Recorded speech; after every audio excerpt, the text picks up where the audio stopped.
Terima kasih Tuhan, Engkau Allah yang kudus hadir di tengah-tengah kami pada sore hari ini. Saat ini Tuhan, kami diam di dalam hadirat-Mu. Dan biarkan terus Tuhan, kami duduk diam di dalam hadirat-Mu sementara kebenaran firman Tuhan disampaikan.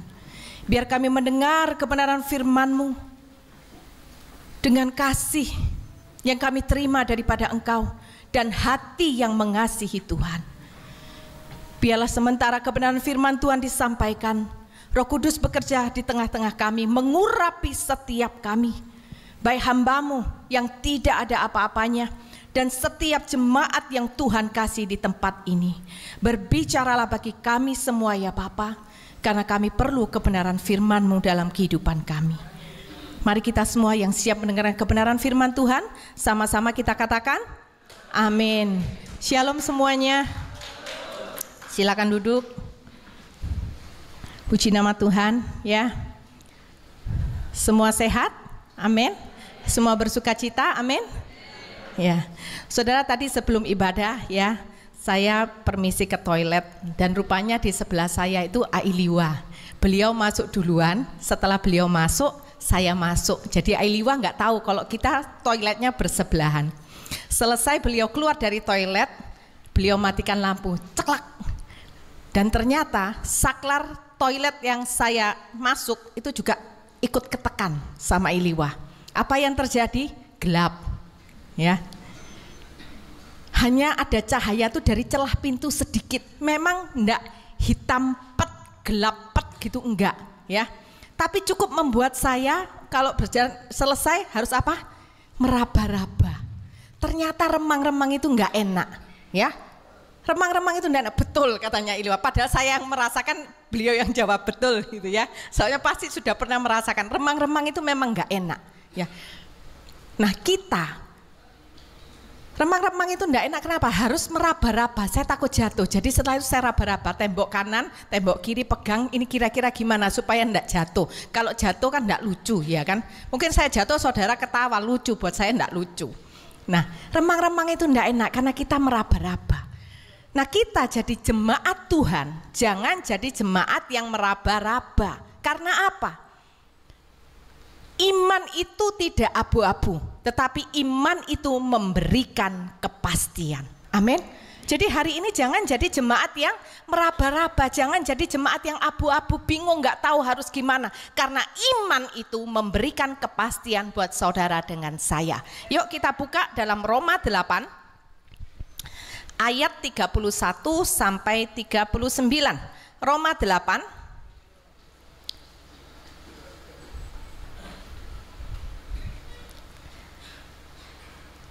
Roma 8 ayat 31 sampai 39 ya. Perikopnya apa saudara? Keyakinan iman.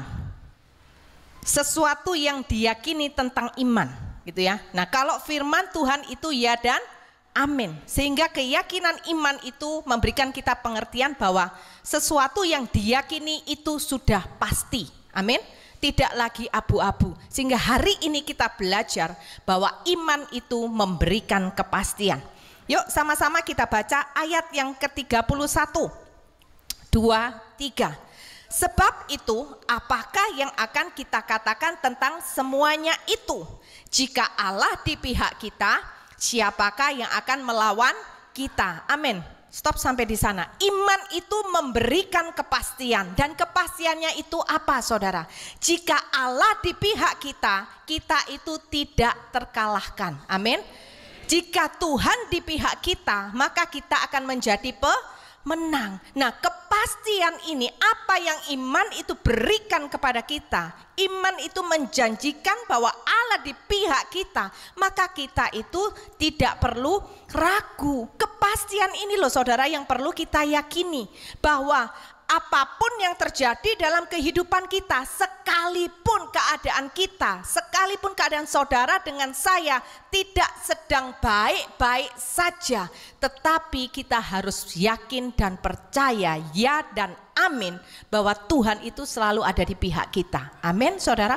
Ketika kita mengalami masalah, ketika kita mengalami pencobaan, bukan berarti Tuhan itu tidak ada di pihak kita. Sering kali kita berpikir ketika kita mengalami masalah, ketika kita mengalami penderitaan, kita berkata, mana ya Tuhan itu? Betul apa betul? Siapa yang tidak pernah bertanya, di mana Tuhan itu? Mungkin kita semua, saya yakin kita pernah bertanya, di mana Tuhan itu? Nah, hari ini kita belajar untuk meyakini bahwa apapun yang kita alami, ketika kita sedang di zona tidak nyaman, ketika keadaan sedang tidak baik-baik saja, bahwa Tuhan itu selalu ada di pihak saudara dengan saya. Kenyataan itu boleh terpuruk, saudara. Kita tidak perlu jadi jemaat yang denial. Jangan menjadi orang percaya yang denial. Keadaan sedang terpuruk, keadaan sedang tidak baik-baik saja. Kalau orang bertanya, gimana keadaanmu? Biasa kalau worship leader tanya, bagaimana kabarnya saudara? Apa yang dijawab? Luar biasa. Apakah benar luar biasa? Sometimes kita perlu mengakui kalau keadaan kita sedang tidak baik-baik saja. Ketika saudara sedang mau didoakan, ya mungkin Bapak Ibu Gembala mau doakan, ditanya, gimana kabarnya? Luar biasa Pak Gem, tidak perlu didoakan, saya tetap luar biasa. Tidak harus selalu seperti itu. Ketika kita sedang tidak baik-baik saja, kita boleh katakan, iya Pak Gembala, saya dalam keadaan terpuruk, tetapi saya percaya, sekalipun kenyataan itu saya dalam keadaan yang terpuruk, masalah itu tidak enak, tapi yang saya yakini dan saya percaya, Tuhan itu tetap ada di pihak saya. Amin. Jangan jadi orang Kristen kalau ditanyai, masuk rumah sakit, aduh sakit apa? Enggak kok, enggak sakit. Lah gimana enggak sakit? Lah kenapa di rumah sakit? Apakah mau staycation di rumah sakit? Ada yang mau staycation di rumah sakit? Ada seorang anak dari teman saya ya, umur 5 tahun, masuk rumah sakit karena DB. Ketika dokter menyatakan boleh pulang, dia nangis meraung-raung. Mamanya kira nangis karena seneng, happy, kangen di rumah. Ternyata enggak mau pulang. Karena apa? Tempat tidurnya bisa dinaikin, pakai pencet kan tombol tet, duduk, tet gitu kan ya. Kakinya apa semua. Jadi anak umur 5 tahun seneng. Nah kita nggak perlu seperti itu saudara. Ketika keadaan tidak baik-baik saja, katakan iya memang keadaanku sedang tidak baik, tetapi sekalipun keadaanku tidak baik, Tuhan itu tetap baik padaku. Itu baru namanya iman. Jangan jadi jemaat yang denial, yang menolak kenyataan. Amin saudara. Jauh lebih baik saudara menyadari sedang dalam mengalami masalah, tapi saudara tidak pernah takut karena ada Tuhan yang ada di pihak kita. Amin saudara. Ketika keadaan itu semakin memburuk, bukan berarti kita itu akan kalah. Ketika keadaan sedang tidak seperti yang kita inginkan, kita sudah berdoa, tapi kenyataan nggak semakin membaik, kenyataan semakin memburuk, bukan berarti kita itu pasti kalah. Kita adalah umat pemenang. Amin.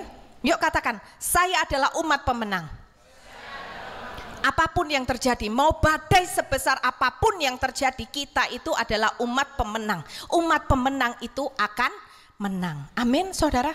Kemenangan seperti apa yang Tuhan inginkan? Kemenangan yang Tuhan inginkan adalah saat kita mengalami pencobaan, saat kita mengalami penderitaan, saat kita mengalami sakit penyakit yang mungkin dokter berkata sudah tidak ada obatnya, mungkin hanya tinggal 3 bulan. Mungkin saat ini kita sedang menghadapi pergumulan rumah tangga, mungkin saat ini kita sedang mengalami pergumulan ekonomi, tetapi kita akan menang karena kita tidak akan pernah membiarkan masalah itu membuat kita terus-menerus dalam keadaan yang terpuruk, tetapi kita akan bangkit. Karena apa? Kita tahu bahwa sekalipun keadaanku tidak baik, Tuhan itu tetap baik.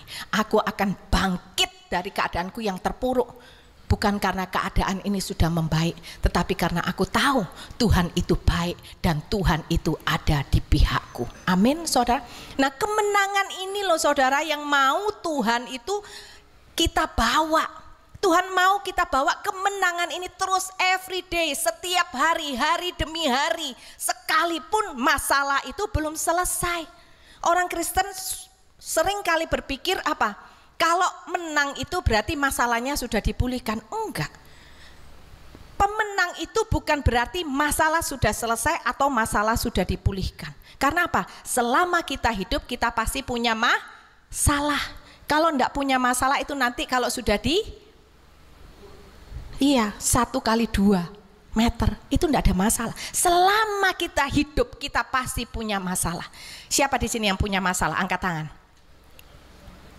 Oh, enggak semua angkat tangan. Yang enggak punya masalah boleh angkat kaki. Canda ya. Oke, saudara ya. Menang terhadap masalah artinya masalah itu bukan selesai, bukan dipulihkan. Tetapi ketika saudara tidak membiarkan masalah itu menggerus iman saudara, tetap punya iman yang teguh sekalipun kali ini badainya begitu besar, saudara merasa saya tidak mungkin mampu, rasanya saya tidak kuat, tetapi saudara tetap berdiri dengan iman yang teguh karena saudara tahu Tuhan ada di pihak saudara. Itu adalah pemenang di dalam kehidupan. Dan kemenangan ini loh saudara yang Tuhan itu mau kita bawa. Kapan? Setiap hari. Jadi ketika engkau sudah malam hari engkau menyelesaikan hari ini, nanti malam start dimulai nanti malam. Ya, semuanya praktek. Ketika nanti malam mau tidur, saudara apa yang dilakukan? Nonton Korea, Bu, gitu ya. Berdoa, puji Tuhan ya. Jemaat Bapak itu alim-alim loh ya Pak Mentik, puji Tuhan ya. Berarti penggembalaannya berhasil. Puji Tuhan, senang loh dapat jemaat seperti ini. Mau tidur itu berdoa. Amin saudara. Kita harus belajar setiap hari buka mata bersama Tuhan, tutup mata juga bersama dengan Tuhan. Jangan nunggu nanti sudah mau garis akhir, mau tutup mata yang terakhir itu loh, baru mau cari Tuhan. Jangan. Ya, jangan ya Dek ya. Oke. Nah, ketika kita mau tidur, kita berdoa. Kita kemudian berkata, Tuhan terima kasih. Engkau yang membuatku hari ini menjadi pemenang. Hari ini aku sudah bisa menjalaninya bersama dengan Tuhan. Besok pagi ada kesusahannya sendiri. Besok pagi juga begitu, bangun tidur pagi. Berkata, Tuhan aku percaya bahwa Engkau ada di pihakku. Aku nggak ngerti hari ini nanti akan terjadi apa.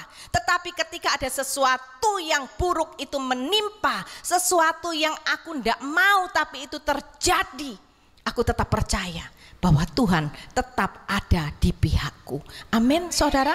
Nah itu Tuhan itu memberikan kepastian kepada saudara dengan saya bahwa Tuhan itu selalu di pihak kita. Supaya apa? Supaya kita ini tetap semangat menjalani hari demi hari. Supaya kita iman itu tetap teguh walaupun ada badai yang menerpa. Ingatlah bahwa Tuhan itu selalu ada di pihak kita. Nah ketika Tuhan sudah memberikan janjinya bahwa Tuhan akan selalu di pihak kita, apakah kita itu mau melewatkan begitu saja atau kita mau ambil kepastian itu di dalam kehidupan kita? Pilihannya ada di kita. Makanya kenapa 100 orang dengar khotbah, tidak tentu semuanya bisa mempraktekkan. Kenapa? Karena itu pilihan kembali kepada diri kita masing-masing. Janji ini Tuhan berikan kepada setiap kita orang percaya bahwa Tuhan akan selalu ada di pihak kita. Tapi apakah kita mau terima, kita mau ambil kepastian itu, ataukah kita hanya terus meratapi nasib? Aduh malang ya diriku, kenapa ya hidupku seperti ini? Pilihannya ada di kita sendiri. Ada yang bilang, jangankan yang kepastian Bu, yang tidak pasti aja mau saya tetap ambil, saya sikat kok semuanya. Jangan ya, oke? Kita ambil aja yang pasti. Apa itu? Janji Tuhan, bahwa Tuhan akan selalu ada di pihak kita. Nah, kalau kita baca kembali ya, jadi iman memberikan kepastian. Apa kepastian itu? Yang pertama bahwa Tuhan itu akan selalu di pihak kita. Dan kalau Tuhan di pihak kita, maka kita akan menjadi pemenang. Kalau kita baca kembali, jika Allah di pihak kita. Jika yang kedua itu rupanya punya makna tersendiri, yaitu apa saudara? Ada syaratnya. Ya. Jika itu ada syaratnya. Artinya apa? Bisa jadi Allah juga tidak di pihak kita. Oleh karena itu saudara, hari ini pastikan bahwa Allah itu di pihak kita dengan apa? Dengan hidup di dalam kebenaran. Amin, saudara. Pastikan Tuhan itu di pihak kita. dengan kita hidup di dalam kebenaran. Coba kita buka dalam Yakobus 4 ayat 4.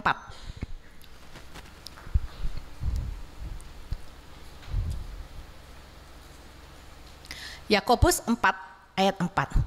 Hai kamu orang-orang yang tidak setia, tidak tahukah kamu bahwa persahabatan dengan siapa saudara? Dengan dunia adalah permusuhan dengan Allah. Jadi barang siapa hendak menjadi sahabat dunia ini, ia menjadikan dirinya musuh Allah. Bersahabat dengan dunia artinya apa? Tidak hidup di dalam kebenaran. Ketika saudara dengan saya lebih mementingkan kehidupan dunia daripada Tuhan, kita menjadikan diri kita musuh Allah. Artinya apa? Kita yang menjadikan diri kita sendiri untuk Allah, tidak berpihak kepada kita. Ketika kita lebih mementingkan kesenangan diri kita daripada Tuhan, maka kita menempatkan diri kita sebagai musuh Allah. Dengan sendirinya ketika kita tidak hidup di dalam kebenaran, secara tidak langsung kita berkata, Tuhan gak perlu di pihakku, aku bisa berjalan sendiri. Nah kalau kita berjalan sendiri, kita sudah tahu apakah kita bisa menjadi pemenang? Bisa enggak? Gak bisa. Gak bisa saudara. Jadi hari ini iman itu memberikan kepastian. Jika Allah di pihak kita, kita pasti jadi pemenang. Dan bagian kita terima kepastian itu dengan apa? Dengan hidup di dalam kebenaran. Amin. Ya. Ayat yang ke-32, kita lanjut. Apa yang membuat kita itu yakin saudara bahwa Tuhan itu ada di pihak kita? Apa yang membuat kita itu yakin kalau Tuhan itu ada di pihak kita? Kita baca ayat yang ke-32. Ia yang tidak menyayangkan anaknya sendiri, tetapi yang menyerahkannya bagi kita semua. Bagaimanakah mungkin ia tidak mengaruniakan segala sesuatu kepada kita bersama-sama dengan Dia? Saya percaya kita semua pasti punya orang yang kita kasihi. Siapa yang di sini tidak punya orang yang dikasihi? Boleh angkat tangan, maju ke depan biar dibaptis ulang. Setiap kita punya orang yang kita kasihi, betul? Nah, apa yang kita lakukan kepada orang yang kita kasihi? Marah-marah? Hari ini suami-suami bertobat ya. Kalau berkata mengasihi istri tapi di rumah masih suka marah-marah, suami-suami bertobat. Istri-istri yang berkata mengasihi suami tapi suka ngomel dari pagi sampai petang kayak siaran radio yang tidak ada expirednya, bertobat. Masalah aja ada expirednya loh ya. Jadi ibu-ibu jangan sampai ngomel tidak ada expirednya, tidak kenal waktu, mau pagi, siang, sore, malam, petang ngomel lah ya. Kalau radio enak, dengar khotbah gitu ya, dengar pujian penyembahan. Lah kalau kita yang ngomel itu seperti radio nah semua sudah tahu ya. Kalau kita punya orang yang kita kasihi, kita akan jaga perasaan mereka. Kita akan memberikan perhatian kepada orang yang kita kasihi. Tetapi saudara, pertanyaannya, ada enggak dari kita yang mau mengorbankan orang yang kita kasihi untuk orang yang berbuat jahat kepada kita? Ada? Enggak ada. Tetapi itulah yang dilakukan oleh Tuhan. Bapa mengasihi putranya yang tunggal, tetapi Bapa menyerahkan anak yang dikasihinya itu untuk apa? Untuk menebus dosa saudara dengan saya, manusia yang berdosa. Amin saudara. Dengan Yesus Kristus menyerahkan nyawanya di atas kayu salib, itu menunjukkan bahwa Yesus ada di pihak kita manusia yang berdosa. Itu saudara, itulah keyakinan kita bahwa kita bisa percaya bahwa Yesus selalu ada di pihak saudara dengan saya. Karena apa? Karena Dia sudah menyerahkan nyawanya di atas kayu salib ketika saudara dengan saya, manusia masih dalam keadaan berdosa. Oleh karena itu firman Tuhan mengatakan, Kalau saja nyawanya dia tidak sayangkan, maka percayalah saudara bahwa segala sesuatu itu tidak ada yang Tuhan sembunyikan daripada kita. Tuhan itu tidak pernah menjadi Tuhan yang pelit. Ketika dia sudah menyerahkan nyawanya, tidak mungkin dia tidak mengaruniakan segala sesuatu kepada kita ketika kita bersama-sama dengan dia. Itu adalah memberikan kepastian kepada kita bahwa Tuhan selalu ada di pihak kita. Amin, saudara. Segala sesuatu yang kita butuhkan untuk kita menjadi umat pemenang di dunia ini, pasti Tuhan itu berikan. Segala sesuatu yang kita butuhkan. Nah, apa yang kita butuhkan? Yuk hari ini kita belajar yuk. Jangan cuman minta berkat. Jangan cuma doa minta mujizat. Jangan hanya berdoa supaya masalah itu cepat selesai. Mintalah apa saudara? Kekuatan. Mintalah apa? Kemampuan agar saudara dengan saya bisa menjalani proses yang memang harus kita jalani. Amin. Mintalah supaya iman itu semakin hari semakin bertumbuh. Sehingga apa? Iman kita itu tetap teguh dikala keadaan itu sedang tidak baik, saudara. Kita belajar ketika ada pencobaan, ada penderitaan. Berdoalah, tanya kepada Tuhan. Tuhan, apa sih yang Tuhan mau sampaikan kepadaku melalui masalah ini? Apakah masalah ini adalah teguran? Apakah masalah ini Tuhan mau belajar untuk aku menjadi orang yang bersikap lebih sabar? Mungkinkah Tuhan mau aku belajar supaya aku belajar menjadi orang yang lebih mengandalkan Tuhan? Supaya aku belajar jadi orang yang dengar-dengaran kepada Tuhan? Apakah Tuhan mau supaya aku berbalik kepada jalan kebenaran? Karena tanpa aku sadari mungkin aku sudah melenceng dari kebenaran firman Tuhan. Nah itu loh saudara, segala sesuatu yang kita butuhkan Tuhan itu pasti berikan supaya kita semua selesai sampai di garis akhir itu kita menjadi umat pemenang, taat dan setia kepada Tuhan. Amin saudara. Jadi jangan pernah ragu. Hari ini ketika engkau mengalami masalah, sakit, penyakit, berdoalah, Tuhan berikan aku kekuatan supaya aku bisa menjalani ini semua. Supaya ketika aku menjalani proses sakit penyakit ini, walaupun dokter berkata sudah tidak mungkin aku bisa sembuh, biarkan imanku tetap teguh, aku tidak bersungut-sungut, dan aku tetap berkata bahwa Tuhan Yesus itu baik. Amin saudara. Itu loh saudara yang perlu kita doakan. Kalau minta mujizat, mujizat itu tidak usah didoakan. Ketika memang Tuhan mau memberikan mujizat itu dalam kehidupan saudara, Tuhan itu pasti lakukan. Karena segala sesuatu yang Tuhan kerjakan dalam kehidupan kita bukan sesuai keinginan kita, tetapi sesuai kehendaknya yang kudus, sesuai dengan kehendaknya yang benar, sesuai dengan kehendaknya yang baik, sesuai dengan kehendaknya yang sempurna. Amin saudara. Kita sering enggak dengar kesaksian? Tadi malam loh ya, aku hanya dalam hati aja pingin makan klepon gitu ya. Besok pagi dikirimin orang klepon gitu ya.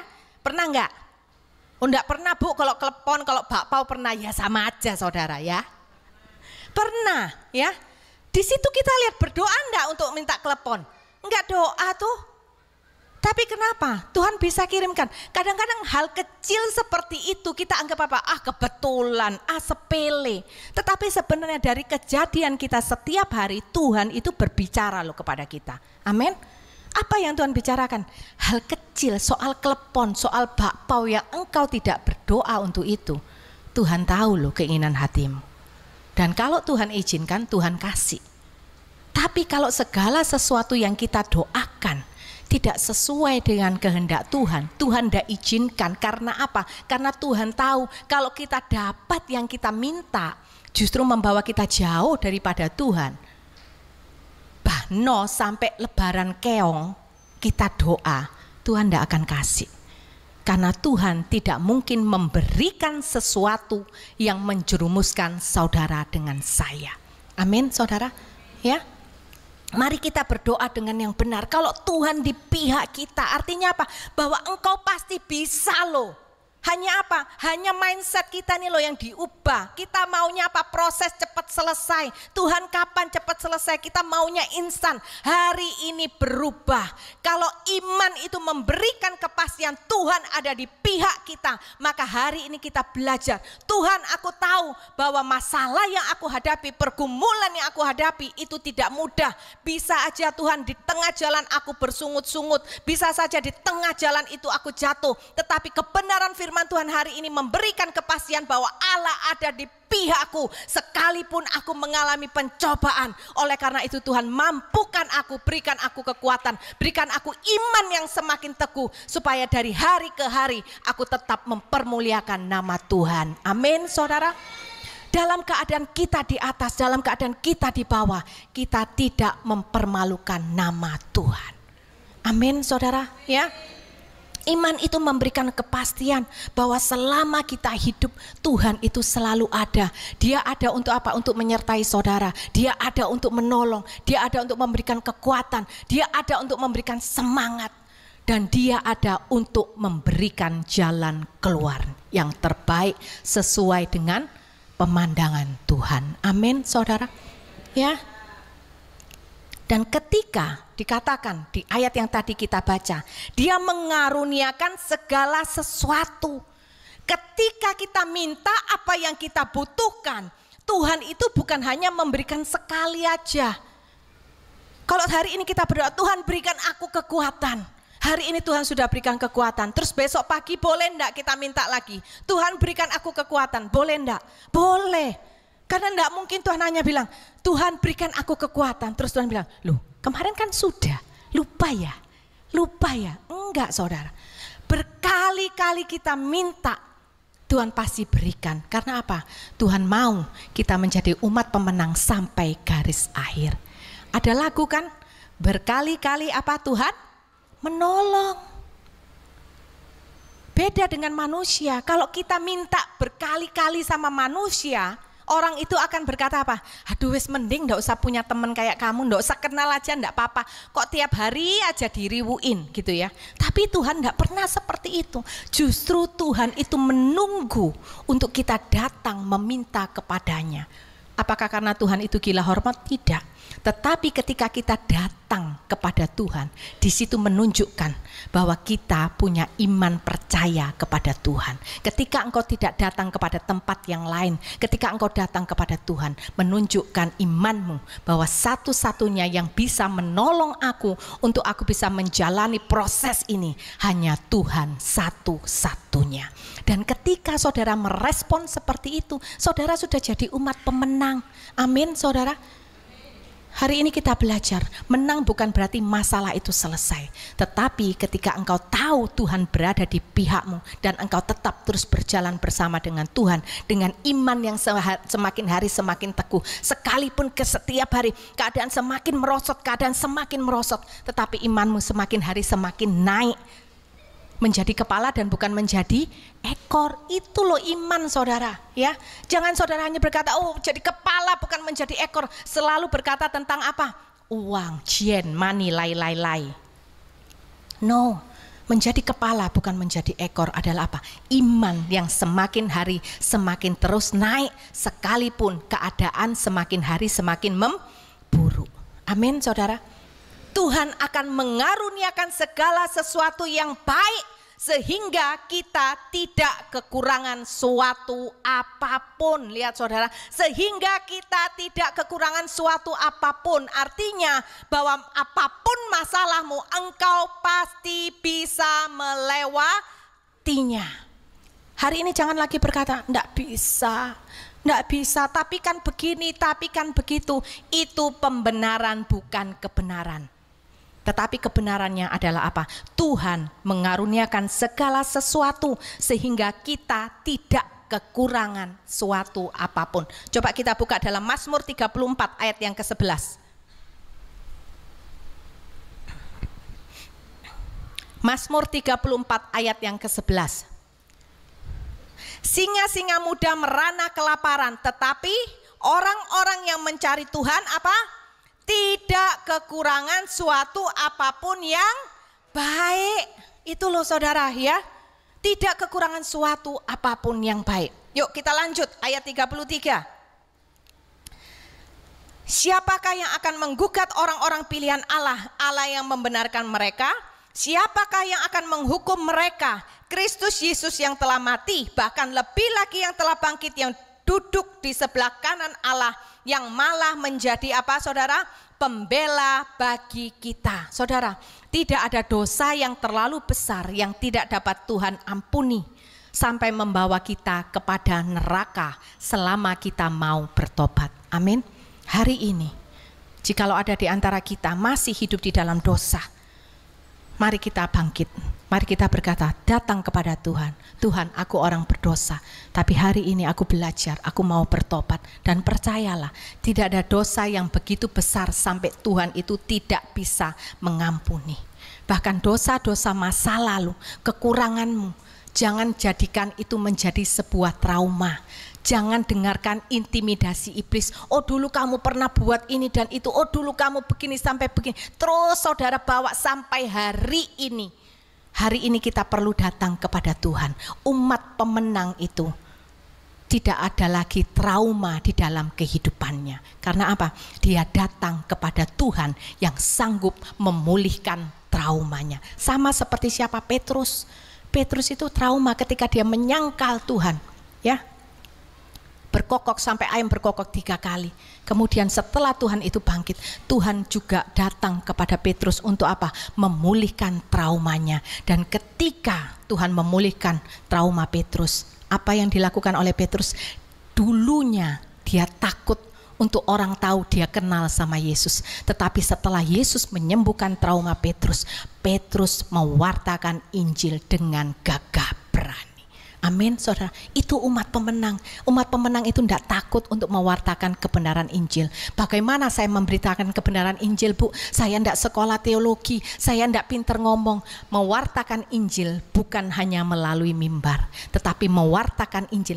Mewartakan Injil melalui mimbar itu hanya 45 menit, saudara, dalam setiap ibadah. Ya, kalau ibadah minggu hanya 1 kali berarti cuma 45 menit dalam seminggu. Kali kan ada ibadah rebo, ibadah mungkin doa malam, hanya berapa? Tetapi mewartakan Injil itu adalah bagaimana kita menghidupi kehidupan kita yang kita berkata, saya orang percaya. Itulah ladangmu untuk memberitakan Injil. Dari sejak engkau buka mata sampai engkau tutup mata, engkau sedang mewartakan Injil kebenaran Kristus. Amin. Buka mata kapan, Bu? Lah kan waktu buka mata masih di kamar tidur. Lah di kamar tidur kan ada pasangannya, ada suaminya, ada istrinya. Ketika engkau buka mata, apa yang engkau lakukan? Ketika engkau buka mata, engkau mencari hadirat Tuhan. Di situ engkau sudah mewartakan kebenaran Injil. Apa yang engkau wartakan? Bahwa kita tidak bisa hidup tanpa tuntunan dan pimpinan kehadiran Tuhan dalam kehidupan kita. Amin, saudara. Bagaimana ketika engkau berbicara dengan orang lain, engkau berjumpa dengan orang, apapun yang engkau lakukan, engkau sedang mewartakan Injil. Engkau bekerja dengan kesungguhan hati, engkau bekerja dengan iman. Apapun yang engkau lakukan ketika engkau bekerja dengan kesungguhan hati, engkau bekerja dengan kejujuran. Karena apa? Aku bekerja untuk Tuhan. Karena Tuhan yang sudah memberikan kesempatan kepada aku, karena Tuhan yang sudah memberikan pekerjaan ini kepada aku tidak mau main-main untuk pekerjaan ini, karena aku melakukannya untuk Tuhan. Di situ orang akan melihat, sekalipun saudara nggak usah teriak-teriak, aku hari ini kerja benar-benar loh ya, lemburan loh ya, karena aku kerja buat Tuhan. Nggak perlu saudara, nanti saudara dipikir orang yang 9-15. Apa itu? Mindring, stres. Iya betul, Bu, stres. Tapi apa? Biarkan orang lain yang melihat bagaimana cara saudara berpikir, bagaimana saudara bertutur kata, bagaimana saudara bersikap. Itu engkau sedang mewartakan Injil. Anak-anak di tempat ini, engkau sedang mewartakan Injil bagaimana ketika engkau bersikap terhadap orang tuamu. Apakah engkau taat kepada orang tua? Apakah engkau menghormati orang tuamu? Itu engkau sedang mewartakan Injil kepada orang tuamu. Orang tua di tempat ini, bagaimana engkau memperlakukan anakmu? Engkau mendidik anakmu, apakah sesuai dengan kebenaran firman Tuhan? Di situ pun engkau sedang mewartakan Injil kebenaran. Amin, saudara. Ya, jangan biarkan lagi intimidasi dosa masa lalu itu menghambat kehidupan kita saat ini. Karena apa? Itu pun juga pasti akan menghambat pertumbuhan rohani kita. Ingatlah, ketika Yesus mati di atas kayu salib, dia mati untuk menebus semua dosa-dosa kita. Yang penting hari ini, mari kita datang kepada Tuhan dan bertobat dengan kesungguhan hati. Amin, saudara. Ayat 35. Kita baca ayat 35 sampai 37. Siapakah yang akan memisahkan kita dari Kristus? Penindasan atau kesesakan atau penganiayaan atau kelaparan atau ketelanjangan atau bahaya atau pedang, seperti ada tertulis, oleh karena engkau kami ada dalam bahaya maut sepanjang hari, kami telah dianggap sebagai domba-domba sembelihan. Itu perkataan Paulus, ya. Ayat ke-37. Tetapi dalam semuanya itu kita lebih daripada orang-orang yang menang oleh Dia yang telah mengasihi kita. Dalam penderitaan pun, saudara, Tuhan itu tetap berpihak kepada kita. Kita diberikan kepastian bahwa kita akan selalu dijaga dan tetap berada di dalam keadaan yang penuh berkat, sekalipun saat ini saudara dengan saya mengalami penderitaan. Itu yang dikatakan oleh Paulus. Kenapa Paulus mengatakan hal seperti itu? Karena dia sudah mengalaminya. Sekalipun Paulus menghadapi bahaya maut sepanjang hari, bahkan dia berkata, kami ini loh seperti domba sembelihan karena Kristus. Ketika Paulus itu didera, dia dipukul, dia dipenjara, dia dirajam. Apakah kasih Kristus itu berkurang darinya? Jawabannya tidak, saudara. Apakah ketika Paulus mengalami penderitaan, apakah perkenanan Tuhan pergi daripada Paulus? Tidak, saudara. Apakah Tuhan itu pergi dari kehidupan Paulus? Tidak. Oleh karena itu Paulus mengatakan bahwa dia lebih dari orang-orang yang menang. Sekalipun dia menghadapi penderitaan, sekalipun dia seperti domba sembelihan. Karena apa? Karena Tuhan tidak pernah pergi dari hidupnya. Kasih Tuhan itu selalu dicurahkan kepadanya. Tuhan selalu ada di pihak Paulus. Tuhan selalu ada bersama dengan Paulus setiap saat. Amin, saudara. Ketika Paulus menghadapi penderitaan, kasih manusia itu meninggalkan dia. Tidak ada yang mau berteman sama Paulus. Tidak ada yang mau deket-deket sama Paulus. Mungkin itu yang sedang kita alami. Ketika kita sedang mengalami masalah, tidak ada orang yang mau dekat. Gitu kan ya. Makanya orang berkata begini, kalau engkau ingin tahu siapa sahabatmu yang sejati, lihatlah ketika engkau dalam keadaan terpuruk. Ketika mereka masih mencari engkau, mereka bersama-sama dengan engkau, itu baru sahabat yang sejati. Tapi ketika kita lagi di atas, kita lagi banyak uang, oh pasti tidak usah cari teman-teman yang cari kita, betul? Tapi kasih Kristus tidak seperti itu. Engkau di atas, engkau di bawah, Tuhan selalu ada bersama dengan kita. Itu yang dikatakan oleh Petrus, oleh Paulus. Nah hari ini saudara, mari kita belajar seperti Paulus, ya. Kasih manusia bisa meninggalkan, tetapi tidak dengan kasih Tuhan. Coba kita buka dalam 2 Timotius 4 ayat 16 sampai 17.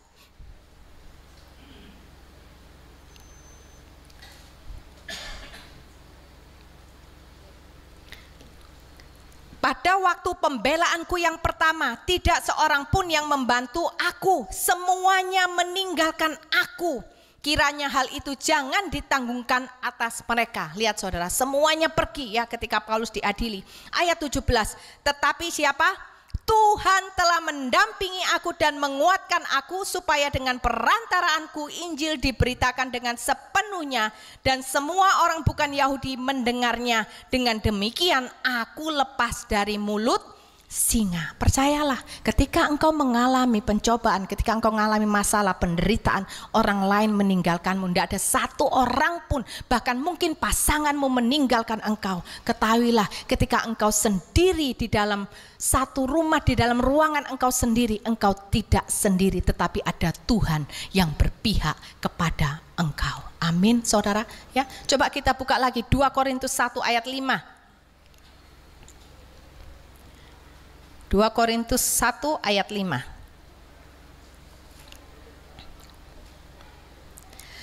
Sebab sama seperti kami mendapat bagian berlimpah-limpah dalam kesengsaraan Kristus, demikian pula oleh Kristus kami menerima apa saudara? Penghiburan berlimpah-limpah. Tuhan itu memberikan penghiburan sesuai dengan kapasitas yang kita hadapi. Penghiburan daripada Tuhan itu tidak mungkin kurang. Kalau saat ini masa level pencobaanmu ada di tingkat 5, penghiburan yang Tuhan berikan itu melebihi dari itu, tidak pernah berkurang. Jadi oleh karena itu menjadi orang Kristen, sekalipun engkau menghadapi masalah yang begitu pelik, sukacita itu tetap menjadi bagian kita. Amin saudara. Karena apa? Karena kasih Yesus tidak pernah pergi dari kehidupan kita. Amin. Nah, ketika kita tahu hal ini, kita juga belajar hendaknya juga kasih kita kepada Tuhan juga tidak berkurang karena penderitaan yang kita alami. Kita tidak berpikiran buruk kepada Tuhan sekalipun kita kehilangan segala-galanya karena kita melakukan kebenaran. Kalau Paulus bisa, kita pun juga pasti bisa. Itulah seorang Kristen sejati. Dan percayalah saudara, seorang Kristen sejati, dia akan mendapatkan apa daripada Tuhan? Kehormatan, kemuliaan, damai sejahtera, sukacita, mahkota kebenaran. Itu menjadi bagian daripada seorang Kristen sejati. Dan seorang pemenang, ketika dia menghadapi pencobaan, dia menghadapi penderitaan, dia akan berkata apa? Selamat datang salib Kristus, selamat datang hidup kekal. Artinya apa? Aku akan menanggung salib ini dan aku akan memandang kepada kehidupan kekal. Fokus aku tetap berjalan bersama dengan Tuhan, bukan supaya masalahku dipulihkan, karena aku tidak mencari kebahagiaan di dunia yang sementara. Tetapi sekalipun masalahku belum selesai, aku tetap memandang kepada salib Kristus, karena aku tahu di dalam salib Kristus ada kehidupan kekal. Amin saudara ya. Yuk yang terakhir kita baca ayat 38 sampai 39.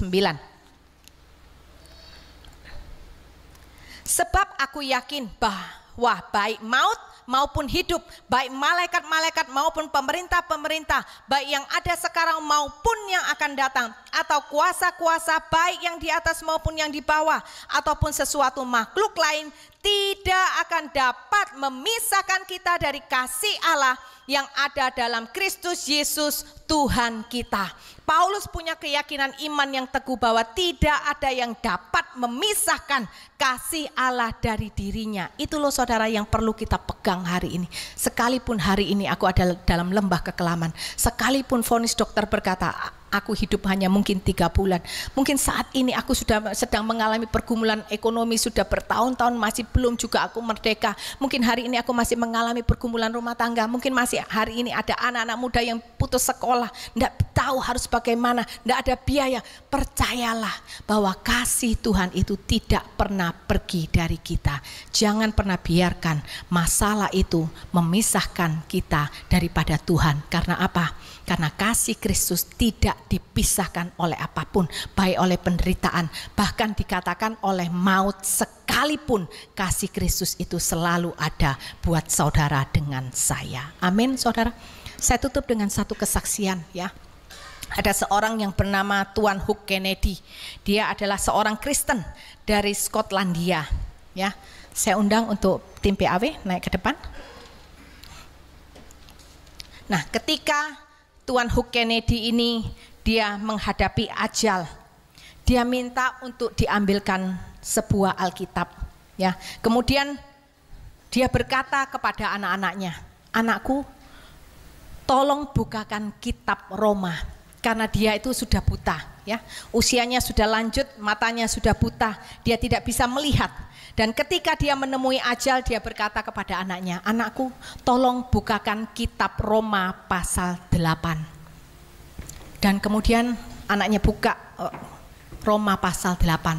Kemudian dia berkata, taruh jariku pada kata-kata yang berkata, aku yakin bahwa baik maut maupun hidup dan seterusnya. Dia berkata bahwa tidak akan ada yang bisa memisahkan kasih Tuhan dari kita. Dia bilang taruh jariku di kata-kata, aku yakin bahwa baik maut maupun hidup, dia berkata. Kemudian anaknya menaruh jarinya di atas kata-kata itu. Dia berkata, apakah jariku saat ini sudah ada di atas kata-kata itu? Anaknya berkata, ya ayah, sudah. Kemudian dia berkata kepada anak-anaknya, sekarang semoga Tuhan bersertamu anak-anakku. Hari ini aku sudah sarapan dengan kalian semua, dan aku akan makan malam dengan Tuhan Yesusku malam ini. Lihat saudara, menghadapi ajal, dia tidak dengan ketakutan, tetapi dia menyampaikan pesan kepada anak-anaknya, kiranya Tuhan Yesus besertamu. Hari ini aku sudah sarapan dengan kalian, dan biarkan malam ini aku akan makan malam bersama dengan Tuhan Yesus. Dia meyakinkan anaknya, dia menghidupi apa yang sudah ditulis di dalam kebenaran firman Tuhan di Roma pasal 8. Sekalipun aku menghadapi ajal, kasih Tuhan ada bersama dengan aku, dan Tuhan akan selalu ada di pihakku. Amin saudara. Hari ini mungkin saudara mengalami pencobaan-pencobaan. Pengalaman mungkin saudara berkata, tapi sampai hari ini aku punya masalah yang belum terselesaikan. Aku masih punya masalah yang belum dipulihkan. Tetapi coba kita tanya sama diri kita sendiri. Sekalipun kita punya masalah yang belum selesai, sekalipun kita punya masalah yang belum dipulihkan, bukankah engkau dalam keadaan baik-baik saja? Amin saudara. Amin. Masalah selesai atau tidak, ternyata toh kita baik-baik saja. Jangan menyerah. Karena apa? Iman itu memberikan kepastian bahwa Tuhan selalu di pihak kita, agar kita menjadi pemenang bukan pecundang. Menjadi pemenang kehidupan itu jauh lebih penting daripada sekedar masalah kita itu selesai. Amin saudara. Saya percaya Tuan Hugh Kennedy pasti banyak mengalami gelombang di dalam kehidupannya. Dia mengalami masa up and down dengan masalah-masalah yang terjadi dalam kehidupannya. Tetapi lihat, sampai akhir dia percaya bahwa kasih Tuhan tidak bisa dipisahkan dari kehidupannya sekalipun ajal sedang menjemputnya. Sekali lagi saudara, mari ingatlah, apapun yang terjadi, Tuhan selalu di pihak kita. Sekalipun engkau mengalami masalah, jangan berkata, Tuhan kenapa begini, Tuhan kok tidak adil. Kita rubah paradigma kita. Yang kita belajar itu bukan dari kenyataan, tetapi kita belajar dari kebenaran firman Tuhan yang ya dan amin. Tuhan berkata, aku akan selalu di pihakmu. Oleh karena itu aku telah mati di atas kayu salib. Ketika engkau dalam masalah, katakan, Tuhan tetap di pihakku, supaya aku menang atas masalahku, supaya jangan aku membiarkan masalah itu membuat imanku runtuh, tetapi justru dengan iman bersama dengan Tuhan, aku akan berjalan melalui proses masalah yang harus aku hadapi. Amin saudara. Ketika kita jatuh dalam dosa, Tuhan pun juga ada di pihak kita. Supaya apa? Supaya kita menang atas dosa-dosa kita. Mari kita bangkit berdiri. Katakan kepada diri kita sendiri, mulai hari ini aku gak mau menyerah. Aku mau menang atas masalahku. Aku mau menang atas dosaku. Karena aku tahu kebenaran firman Tuhan, bahwa Tuhan mati di atas kayu salib karena Dia selalu berpihak kepadaku. Orang lain boleh menjatuhkan engkau, siasat iblis boleh ingin menjatuhkan engkau, masalah ingin menjatuhkan engkau, tetapi kita tahu hanya cukup satu pribadi, yaitu Tuhan Yesus yang selalu bersama dengan saudara, dengan saya. Kita akan keluar menjadi pemenang. Bahkan firman Tuhan mengatakan kita lebih dari pemenang. Amin. Engkau mati di atas kayu salib karena engkau selalu ada di pihak kami. Ketika kami terpisah daripada Allah karena dosa-dosa, engkau rela menyerahkan nyawamu agar kami punya kembali hubungan dengan Kristus, agar kami tidak lagi binasa di dalam api kekal. Kalau engkau memberikan nyawamu Tuhan, maka hari ini kami yakin dan percaya bahwa segala sesuatu yang kami butuhkan di dalam kami menghadapi proses demi proses, apapun yang kami butuhkan ketika kami menghadapi masalah, penderitaan, pencobaan, kami tahu Tuhan, Engkau akan mengaruniakannya kepada kami. Kalau Engkau saja tidak menyayangkan nyawamu, maka tidak ada lagi hal yang lain yang akan Engkau sayangkan daripada kami. segala sesuatu yang kami butuhkan pasti Tuhan berikan. Bapa, biarlah mulai hari ini dan selama-lamanya seterusnya kami punya paradigma yang benar. Kami tidak akan pernah bersungut-sungut lagi, karena kami tahu sekalipun kami dalam masalah, Tuhan itu selalu ada di pihak kami. Tuhan di pihak kami untuk memberikan kami kekuatan. Tuhan ada di pihak kami untuk memberikan kami kemampuan. Tuhan ada di pihak kami untuk menyertai kami. Dan Tuhan ada di pihak kami untuk menolong setiap kami. Bapa, terima kasih untuk kasih-Mu yang tiada batas. Kami juga mau mengasihi Tuhan dengan segenap kehidupan kami. Mulai hari ini dan seterusnya, kami perkatakan kami mau menang atas masalah kami. Kami mau menang atas dosa-dosa kami. Karena kami tahu di dalam kehidupan ini kami tidak berjalan sendiri, tetapi kami berjalan bersama dengan Tuhan.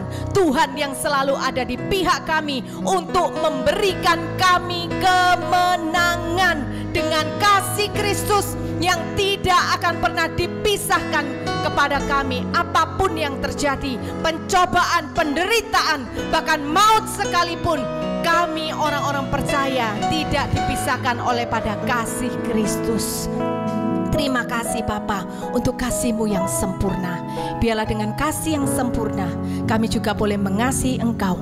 Kami mengasihi sesama kami, sehingga melalui kehidupan kami nama Tuhan dipermuliakan. Tuhan, Engkau lihat hati kami. Roh Kudus terus bekerja di dalam kehidupan kami. Hamba-Mu terbatas, tetapi Roh Kudus tidak pernah terbatas. Kau berikan pengertian yang lebih dalam lagi. Kau berikan kekuatan, Kau berikan kemampuan agar mereka boleh menerima pesan Tuhan dan terima itu dengan rema, dan mereka mampu melakukannya di dalam kehidupan mereka. Mari saudara, sekali lagi kita katakan kepada Tuhan, Tuhan, aku komitmen mulai hari ini tidak ada lagi kata menyerah, tidak ada lagi kata bersungut-sungut. Yang aku tahu, aku punya hati yang mengasihi Tuhan, yang tidak curiga sama Tuhan, tetapi dengan hati yang penuh kasih, dengan iman yang teguh, aku akan berkata, apapun yang terjadi dalam hidup ini, Tuhan selalu di pihakku. Mari kita katakan di hadapan Tuhan.